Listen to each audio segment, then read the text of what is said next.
بسم اللہ الرحمن الرحیم۔ اعوذ باللہ من الشیطان الرجیم، بسم اللہ الرحمن الرحیم۔ تمام حاضرین سامعین کو مجھ ناچیز سلیم استان کی جانب سے السلام علیکم یا علی مدد۔ حضرات گرامی، تمام حاضرین سامعین کو اس بزم میں خوش آمدید کہتا ہوں، اور انشاءاللہ آج کی بزم ہمارے اعمال عرفہ، فضیلت عرفہ اور ساتھ شہادت مسلم نکیل کے حوالے سے پرسہ پیش خدمت کیا جائے گا۔ حضرات گرامی، میں اس پروگرام کا آغاز کرتا ہوں نوحے کی صورت میں۔ نوحے کے چند اشعار شہادت مسلم بن نکیل کے حوالے سے، سفیر حسین کے حوالے سے پیش خدمت کروں گا۔ پھر انشاءاللہ حجت الاسلام والمسلمین قبلہ مولانا قمر علی نانی صاحب آپ کے درمیان فضیلت اور اعمال عرفہ کے حوالے سے بیان کریں گے، اور شہادت مسلم نکیل کے حوالے سے اس عنوان پر روشنی ڈالیں گے۔ نوحے کے چند اشعار آپ کی پیش خدمت۔ کوفہ لہو لہو ہے مسلم کے خون سے لوگو، کوفہ لہو لہو ہے مسلم کے خون سے لوگو، کیسی ہے یہ قیامت، کیسی ہے یہ قیامت، بچوں کے خون سے پوچھو، کوفہ لہو لہو ہے مسلم کے خون سے لوگو، مرنے سے پہلے مسلم نے کی تھی جو وصیت، ارے اس کو کیا نہ پورا، کیسی ہے ہائے امت، غربت تھی کیسی وہ بھی، غربت تھی کیسی وہ بھی، کچھ تو ذرا یہ سوچو، کوفہ لہو لہو ہے مسلم کے خون سے لوگو، حیدر کا ہے بھتیجا بھائی حسین کا ہے، ارے کوفے میں ہائے لاشا تنہا پڑا ہوا ہے،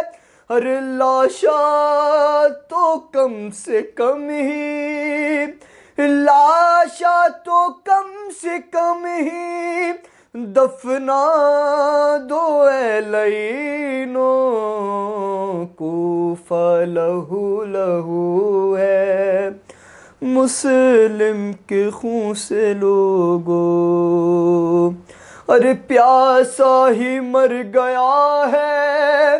شبیر کا برادر، ارے گورو کفن بہائے نہ ہو سکا میسر، بابا کہاں گئے ہیں، بابا کہاں گئے ہیں، کوئی ذرا بتا دو، کوفہ لہو لہو ہے مسلم کے خون سے لوگو، ایک دوسرے کے دونوں آنسو بھی پوچھتے ہیں، ارے مسلم کے شہزادے مسلم کو ڈھونڈتے ہیں، فریاد تھی خدا سے، ارے فریاد تھی خدا سے، بابا سے بس ملا دو، کوفہ لہو لہو ہے مسلم کے خون سے لوگو، مسلم کے لاڈلوں کا نوحہ لکھا ہے اکبر، ارے مسلم کا حال لکھ کے روتا رہا ہے اکبر، بھائی سے بھائی یارا، بھائی سے بھائی یارا، دنیا میں نہ جدا ہو، کوفہ لہو لہو ہے مسلم کے خون سے لوگو، کوفہ لہو لہو ہے مسلم کے خون سے لوگو۔ اعوذ باللہ من الشیطان الرجیم، بسم اللہ الرحمن الرحیم، وبہ نستعین وہو خیر معین، رب اشرح لی صدری ویسر لی امری واحلل عقدۃ من لسانی یفقہوا قولی۔ عزیزان محترم، ناظرین کرام، جیسے کہ میزبان برادر محترم سلیم نے آپ کی خدمت میں عرض کیا کہ 9 ذی الحجہ کا جو دن ہے وہ 2 مناسبتوں کو اپنے ساتھ لیے ہوئے ہیں۔ ایک مناسبت آج کا دن روز عرفہ ہے، اور روز عرفہ جب بھی اس کا نام لیا جاتا ہے تو اس کے ساتھ لازم و ملزوم حج کا موسم آ جایا کرتا ہے، اس لیے کہ آج کے دن وہ تمام افراد جو حج کر چکے ہیں وہ بھی جانتے ہیں کہ 9 ذی الحج وہ دن ہوا کرتا ہے کہ جب تمام مسلمان جو دنیا بھر سے حج کے لیے مکے میں جمع ہوئے ہوتے ہیں وہ عرفات کے میدان میں جمع ہو جاتے ہیں، اور زوال یعنی نماز ظہر کے اول وقت سے لے کر غروب آفتاب تک ان سب کے لیے اسی میدان میں ہونا لازمی ہوتا ہے۔ اور یہ پروردگار عالم کی جانب سے ایک خاص رحمت کا دن ہے، اس اعتبار سے کہ ہمیں شیخ عباس قمی اپنی کتاب مفاتیح الجنان میں اس بات کو عرض کرتے ہیں کہ میدان عرفات میں ایک سائل مانگنے والے نے لوگوں سے مانگنا شروع کیا، سوال کرنا شروع کیا، اپنی حاجت کو طلب کرنا شروع کیا، تو اس موقع پر چوتھے امام زین العابدین علیہ السلام نے کہا، وائے ہو تجھ پر، افسوس ہو تجھ پر کہ آج کے دن بھی تو لوگوں سے اور مخلوق خدا سے سوال کرتا ہوا نظر آتا ہے، جبکہ آج پروردگار عالم نے اپنی نظر رحمت اپنے بندگان خدا پر اس انداز سے ڈالی ہوئی ہے کہ اگر کوئی ماں کے شکم میں موجود بچے کے لیے بھی پروردگار عالم کی جانب سے لطف کو طلب کرے، اس کے فیض کو طلب کرے، تو وہ بچہ جو ماں کے شکم میں ہے وہ بھی سعادت مند ہو جائے گا۔ یعنی آج کے دن کو خاص دعا کے لیے منصوب اور منتخب کیا گیا، یہاں تک کہ تمام مراجعین اپنی مسائل کی کتاب کے اندر اس بات کو درج کرتے ہیں باقاعدہ کہ ویسے تو پہلی ذی الحج سے لے کر 9 ذی الحج تک روزہ رکھنا مستحب ہے۔ روایات میں یہ ہے کہ اگر کوئی پہلی سے لے کر 9 ذی الحج تک روزہ رکھتا ہے تو ایسا ہے کہ جیسے اس نے اپنی پوری عمر کے روزے رکھنے کا ثواب حاصل کیا، لیکن بالخصوص 9 ذی الحجہ یوم عرفہ کے لیے بیان کیا گیا کہ اگر کوئی روزہ رکھنے کی وجہ سے اپنے اندر کمزوری محسوس کرتا ہے کہ وہ دعا نہیں مانگ سکے گا، دعا مانگنے میں کمی رہ جائے گی، تو آج کے دن روزہ رکھنا مکروہ ہو جایا کرتا ہے،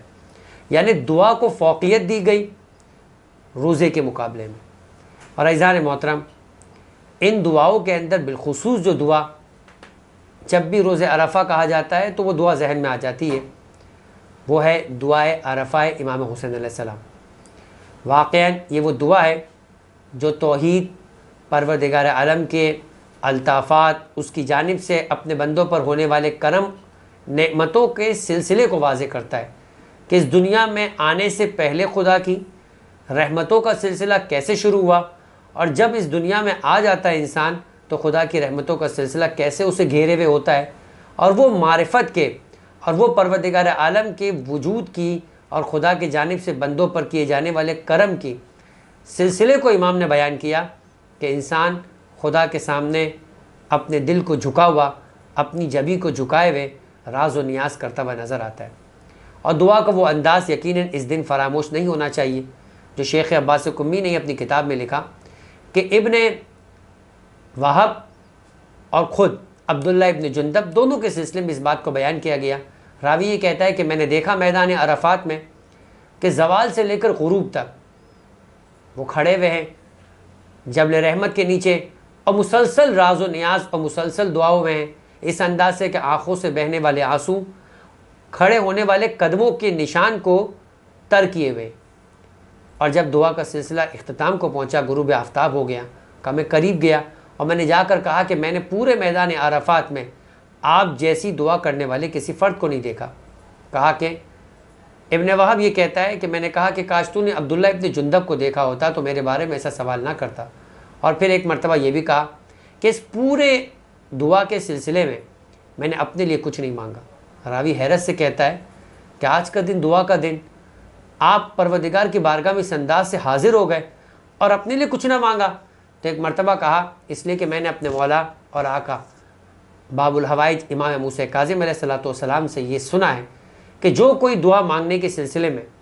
اپنے سے پہلے اپنے کسی مومن بھائی کے لیے دعا مانگا کرتا ہے تو پروردگار عالم کے فرشتے جو اس دعا کو عرش پر لے جانے والے ہیں اس کے لیے اس دعا کو کئی گنا بڑھا کر خدا کی بارگاہ میں پیش کیا کرتے ہیں۔ کہ میں ایک غیر معصوم، میری زبان گناہوں سے آلودہ، مجھے نہیں معلوم کہ میں اپنے مدعا اور اپنی مشکل کو خدا کی بارگاہ میں اس انداز سے پیش کر پاؤں یا نہ کر پاؤں، لیکن معصوم فرشتے ان کی بات خدا کی بارگاہ میں نہ رد ہو سکتی ہے اور ان کا انداز خدا کی بارگاہ میں مجھ سے بہت بہتر ہوگا۔ عزیزان محترم،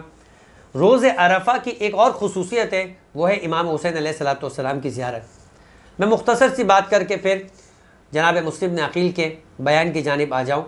وہ یہ کہ روز عرفہ کو جس طرح سے پورے سال میں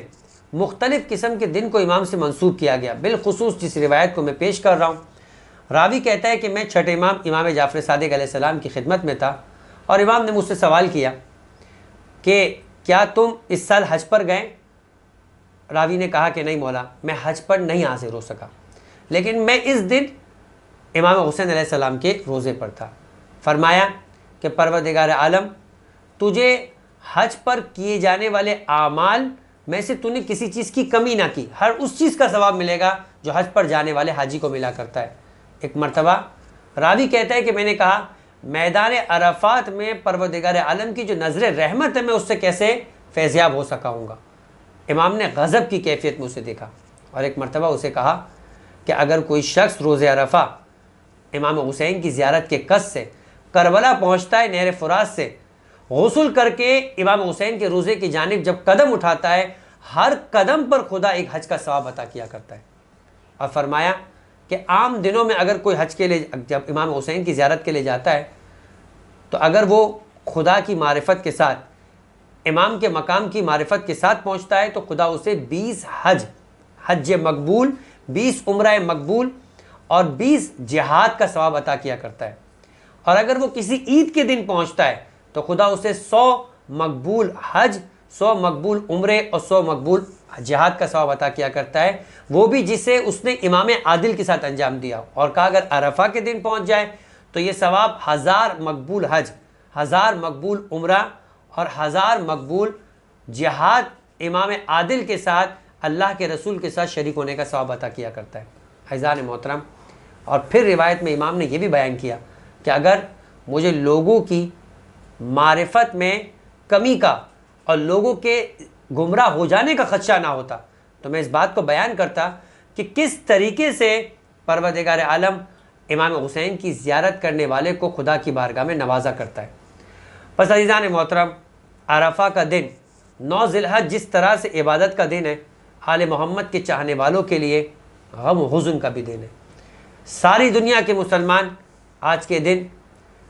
یادگار اسماعیل و ابراہیمی کے لیے جانوروں کو تیار کر رہے ہوتے ہیں، بچے خوشیاں منا رہے ہوتے ہیں، مگر سفیر حسین مسلم بن عقیل کا لاشا کوفے کی گلیوں کے اندر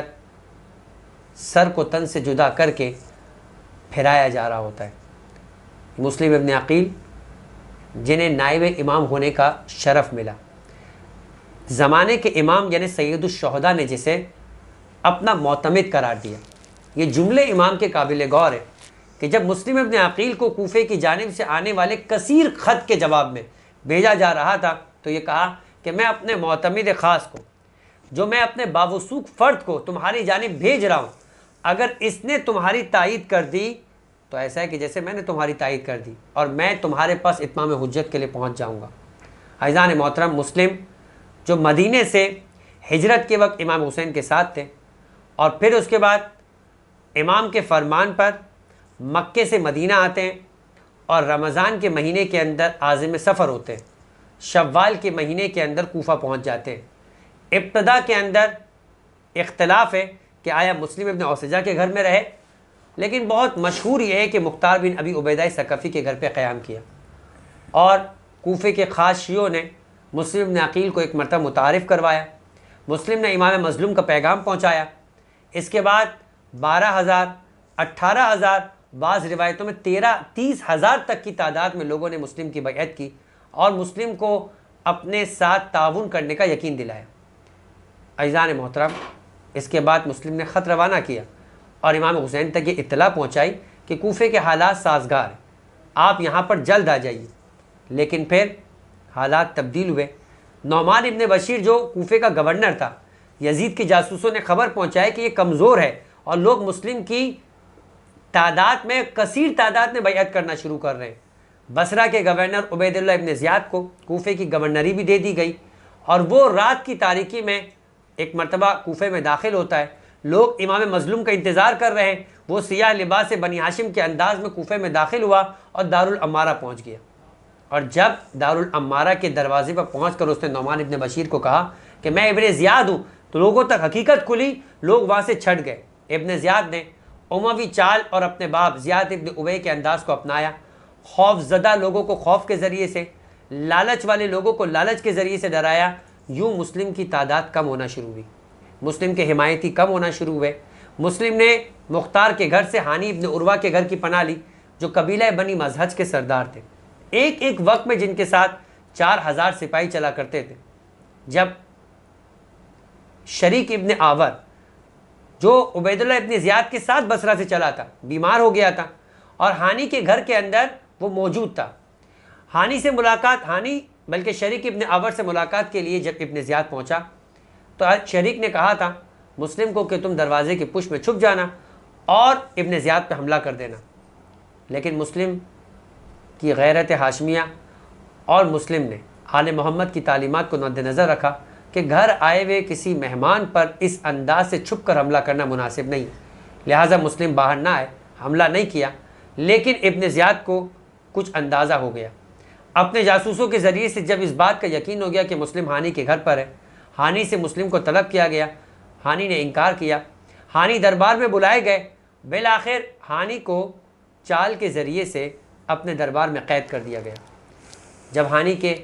قبیلہ مزہج کے افراد کو خبر ہوئی، دارالعمارہ کو مسلم کی قیادت میں گھیر لیا۔ بالآخر قاضی شریح کے ذریعے سے ایک مرتبہ لوگوں کو ڈرایا گیا،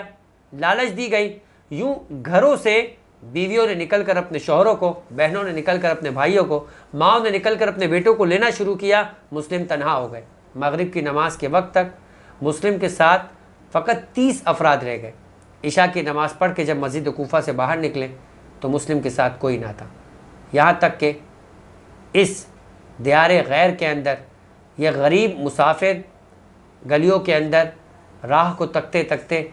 تھک کر ایک مرتبہ ایک گھر کی دیوار کے ساتھ بیٹھ گیا۔ مسلم تھک کر بیٹھے ہوئے، توعا نام کی مومنہ کا یہ گھر ہے جس نے اپنے دروازے پر اپنے بیٹے بلال کا انتظار کر رہی ہے۔ ایسے میں مسلم کو جب اپنی دیوار کے ساتھ دیکھا، کہا ایک شخص حالات مناسب نہیں، اپنے گھر کو جا۔ مسلم نے کوئی جواب نہ دیا۔